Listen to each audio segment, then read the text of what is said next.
that. Hey guys, welcome back. It's Jen with Happy Humble Home.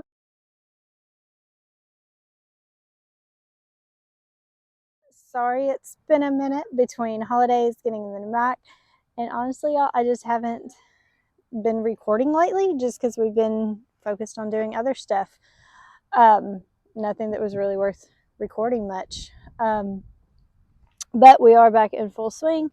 We've been back in full spring pretty much since the first of the month, but we have had a couple of days as far as school where it was looked a little different because we did go visit Fort Donaldson one day, and then Jackson Christian School was putting on a Sound of Music play. Sorry, I'm here at the playground and trying to enjoy this beautiful sunshine that we've had because it's been overcast and cloudy the last several days. So I'm trying to enjoy. The boys wanted to come out and play for a little bit and enjoy this beautiful weather at the park. So that's where we're at right now.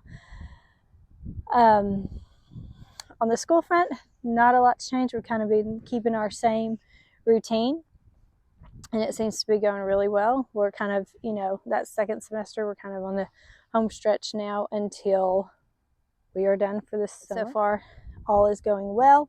Our ASL classes have started back up this semester as well, so we're continuing on with that. The homesteading front, we've just kind of been doing a lot of little stuff, which at this point we're not ready to seed start just yet because it's still a little bit early for that, but we are kind of talking through what crops we would like to try to grow this year and kind of expand our horizon a little bit more. I was able to go ahead and use those tomatoes in past videos that you've seen that I was trying to get ripened up in my garage. I was able to use those. I pulled all of the 3-quart size bags that I had out of the freezer, and I was able to make a homemade tomato sauce, which I'm very excited to use in a soup coming up. So the three, like I said, I really didn't get a good harvest off those, so I'll take that 1 little quart as I got it. So I'm happy about that, or it was a pint. I don't know. It was either a quart or a pint. I don't remember, y'all. I think it was a pint, which was more than I got last year. So I'm happy about that. I'll count it as a win. Out in the backyard pretty soon and kind of stake off where we're wanting certain crops, and fingers crossed that'll work out in our favor, and we'll get ready for all that. Let's see. I've been doing a couple like smaller projects. I've been dehydrating some vegetables as I get them, such as like the celery, onions, garlic. I've been dehydrating all of that. I've been dehydrating a little bit more food. That's really about it on the home front too, y'all. We've just kind of been doing little bits here and there, nothing huge and substantial. We've just kind of been, you always hear people say that the wintertime is time to just kind of slow down and relax and get ready for the other season. And that's kind of what we've been doing. I'm trying to really take each season as it comes. And during this downtime where it was not a lot outside, I've been trying to really take time to just kind of slow down and enjoy the down season where there's not as much prepping of the beds or not as much harvesting and all, because like I said, hopefully as we expand our crops, then we will be able to have a busier harvest season, which is what we're hoping, because we do want to be able to use more.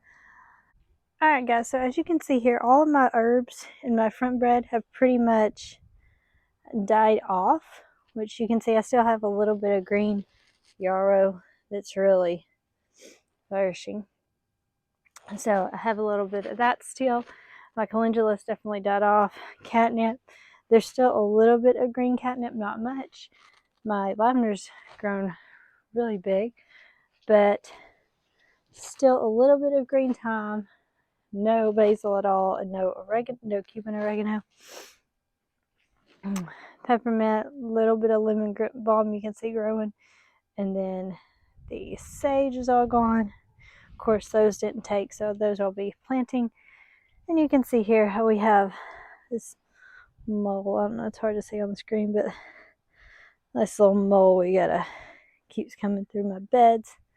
Not happy about. But and of course my rose bushes died off too. So as you can see, all of those herbs and stuff in the front bed have died off. But for some reason, my garlic has still not died all the way off. And I don't know if that's how it's supposed to be or what. I'm not honestly 100% sure. So maybe y'all will be able to answer that question for me, because I thought once it got cold, then we would end up like it would die off and then come back in the spring, was my hope. But y'all, it's January 20th, and it's still green. You can see here, this is my garlic, which granted it's definitely dying off. It's definitely getting wilted. Here's my little onions right here. You can see some little onions, more garlic, and then more onions. But we've had some really crazy weather. By crazy, I mean right before Christmas, we had where our high for the day was like -2. So I don't remember ever having that cold of a day, and it was like that for maybe 2 or 3 days, I guess. And then like earlier this week, like Monday and Tuesday, we got up to like 65, 70 degrees. So there's really no rhyme or reason to it. So if anybody has done the whole like planting garlic in the fall for it to die off, for it just to enough to grow just a little bit and then die off, is that how it's supposed to go? Because I know someone else, and we was talking about it, and she said that hers was still kind of green too. So is that how it's supposed to be? I really felt like by January it would definitely be more dead than it is, or at least look more dead. So I don't really know. Like I said, we haven't been just up to, there we go, haven't been up to just a whole lot. That kind of sums it up. We'll get back to the regular schedule. Let me know if this mic works out better in the comments. As always, thank y'all so much for watching, and I'll check in with y'all later.